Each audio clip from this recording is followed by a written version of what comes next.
মিডিয়ারে আমরা কি বলি, গণমাধ্যম বলি না? এটা তো বিএনপি মাধ্যম হয়ে গেছে। এনটিভি, চ্যানেল আই, তারা ধানের শীষের পক্ষে ভোট চাইতেছে মানে কি ভাই? মানে এই মিডিয়া, মানে এখন পর্যন্ত তো ক্ষমতায় যায় নাই কেউ। এখনই যদি মিডিয়ার উপরে এই ধরনের নিয়ন্ত্রণের চেষ্টা করা হয়, তাইলে ক্ষমতায় যাওয়ার পর তো মিডিয়া বলতেই বাংলাদেশে কিছু থাকবে না।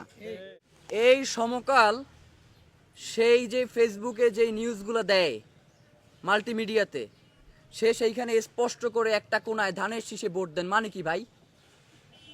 মানে নিরপেক্ষতার জায়গাটা কোন জায়গায় আপনারা একটু বলেন না। মানে এইটা তো বাংলাদেশের মানুষের জন্য, মানে আপনাদের জন্য এইটা লজ্জা যারা সাংবাদিকতা করতেছেন ভাই। মানে সমকাল সে ধানের শীষে ভোট চাইতেছে, এবং আমি এটা প্রথমে বিশ্বাস করি নাই। আমি আমার ছোট ভাই ফাহিম ইনকিলাব মঞ্চের তারা জিজ্ঞেস করছে, ভাই এটা ফেক আইডি কিনে একটু দেখো তো।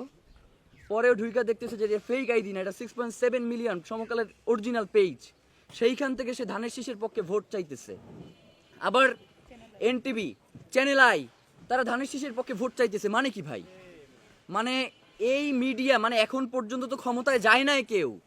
এখনই যদি মিডিয়ার উপরে এই ধরনের নিয়ন্ত্রণের চেষ্টা করা হয়, তাইলে ক্ষমতায় যাওয়ার পর তো মিডিয়া বলতেই বাংলাদেশে কিছু থাকবে না।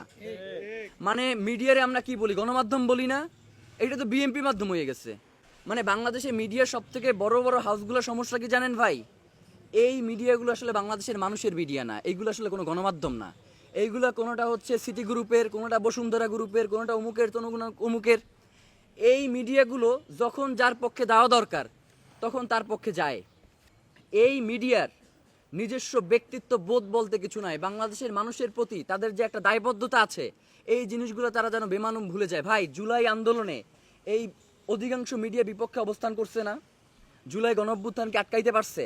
পারে নাই। মিডিয়া যদি আগামীকালকে বাংলাদেশে যতগুলো মেইন স্ট্রিম মিডিয়া আছে সবগুলো মিলেও যদি কোনো একটা রাজনৈতিক দলের পক্ষে তারা নির্বাচনে ভোট চায়, তাহলেও বাংলাদেশের জনগণ তাদেরকে রুখে দেবে, এইটা আপনাদেরকে বইলা দিলাম। যার কারণে এখনও বলি আপনাদের সুযোগ আছে, সময় আছে, শুধরান। একটা জিনিস শুধরাইছে, কি শুধরাইছে? সমকাল শুরুতে ওই যে একটা কোনায়, বাম পাশের কোনায় দিতে হচ্ছে ধানের শীষে ভোট দেন, আবার শেষেও একটা সুন্দর মিউজিক দিয়ে ধানের শীষে ভোট দেন, ব্যাপারটা ছিল। তো ওই শেষেরটা কাটছে আর কি, একটুখানি শুধরাইছে আর কি। তো এখন মিডিয়াগুলোর এই শুধরানোর ব্যবস্থা করতে হবে। মিডিয়া যদি না শুধরায়, এই নির্বাচনে আমরা তথ্য কোথা থেকে সংগ্রহ করব আমরা জানতে চাই। মিডিয়া যদি ধানের শীষে ভোট চায়, এরপর ধানের শীষের কোনো প্রার্থী যদি ভোট কেন্দ্রে গিয়ে আক্রমণ করে, তাইলে আমরা সেটা জানবো কিভাবে? বা মিডিয়া যদি জামাতের পক্ষে সরাসরি ভোট চায়, তাহলে জামাতের কোনো প্রার্থী যদি কোনো ভোট কেন্দ্রে গিয়ে আক্রমণ করে, আমরা সেইটা কোন মাধ্যমে জানতে পারবো? মিডিয়ার ভাইদের কাছে অনুরোধ করি, মানে ব্যক্তিত্ব আল্লাহ তাআলা, কেউ যদি ব্যক্তিত্ববান হয়, সৎ হয়, দুনিয়ার কেউ তারে চাপাইয়া রাখতে পারে না। শহীদ ওসমান আলী, তার কিচ্ছু ছিল, তার কোনো রাষ্ট্র ক্ষমতা ছিল, তার কোনো টাকা পয়সা ছিল, আল্লাহ তারে যেই সম্মানিত করছে, বাংলাদেশের ইতিহাসে রাষ্ট্র ক্ষমতায় না থাইকা একজন ব্যক্তি দেখান যে তারকে এই ধরনের সম্মানিত হইছে? পারবেন কেউ দেখাইতে? পারবেন না। এইটা কেন হইছে?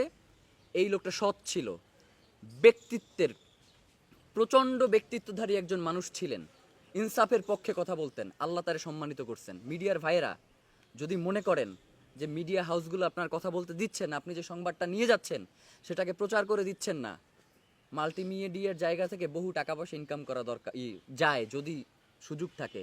প্রয়োজনে ওই বিভিন্ন কোম্পানির হাউসের যেই চাকরি লাথি মেরে আইসা জনগণের কাতারে আইসা দাঁড়ান না, দেখেন না মানুষ আপনাদেরকে কিভাবে গ্রহণ করে। অন্তত জনগণের জন্য কাজ করেন, এই জনগণ কোনোদিন আপনাদেরকে ভুলবে না।